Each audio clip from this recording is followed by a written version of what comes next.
Hey everyone, welcome to the Empiro channel. Are you driven to develop your full potential, whether in your career, your personal life or both?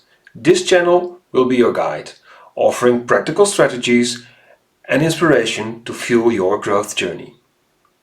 Today, we are going to take a look at system thinking and the connection with the way we approach our habits, and especially the way we understand and tackle habit formation and their development. So what exactly is system thinking? At its core, it's an approach to problem solving that considers the interconnection and relationships within a system rather than looking at isolated and individual components and events. It helps us looking at the bigger picture and helps us gain new perspectives on our surroundings, on our environment and on our own behavior. Shifting to habits. Let's consider our habits as an intricate system where every action we perform and all their consequences are linked, much like a machine or a society. Then, if we perform an action, it will have consequences. It will have an outcome, even if we can't predict what that consequences will be. And those consequences, those outcomes, will have an impact on our further actions and our habits.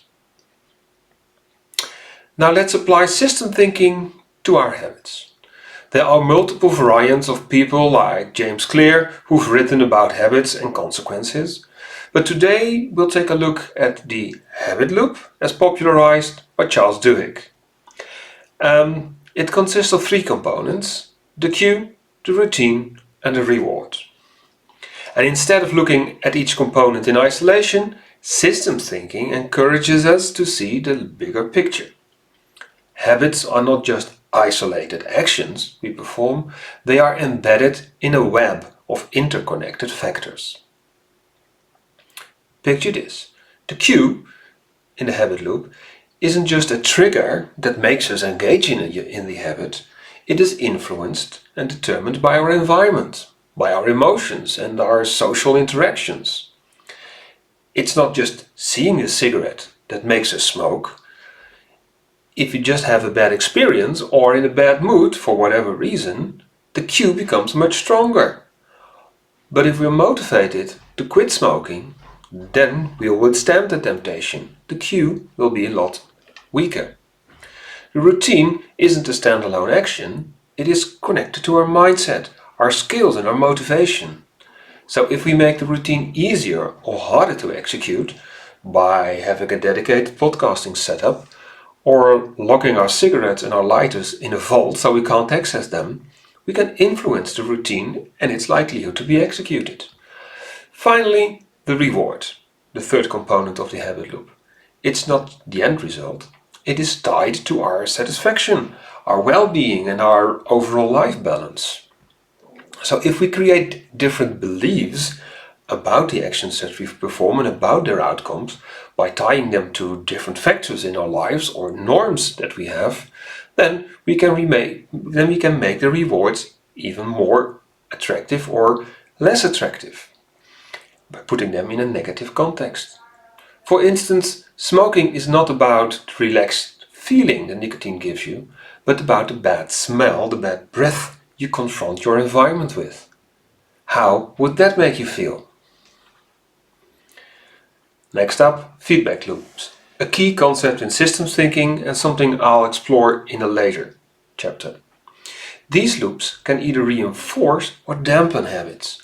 Understanding the dynamic allows us to tweak our habits, and if a habit isn't serving us, well, system thinking empowers us to identify and modify the underlying feedback loops, thus facilitating positive change.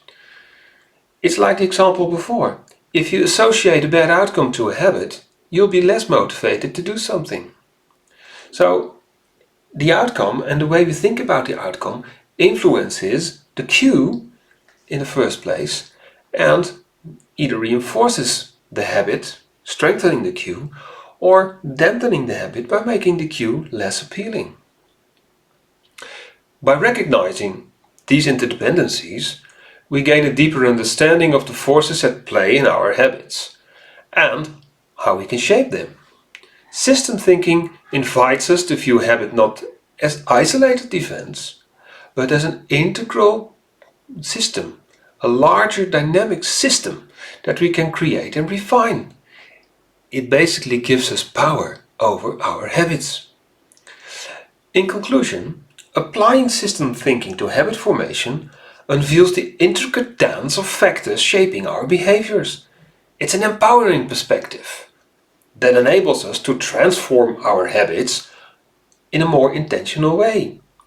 By appreciating the complexity of the systems within ourselves, and it provides us with the perspective of building behavioral systems in our lives that enable us to improve the scores. So next time you find yourself aiming for a new habit, remember the power of system thinking and unlock the potential for positive change by understanding the interconnected gears of your habits. Thanks for watching. See you for the next insight.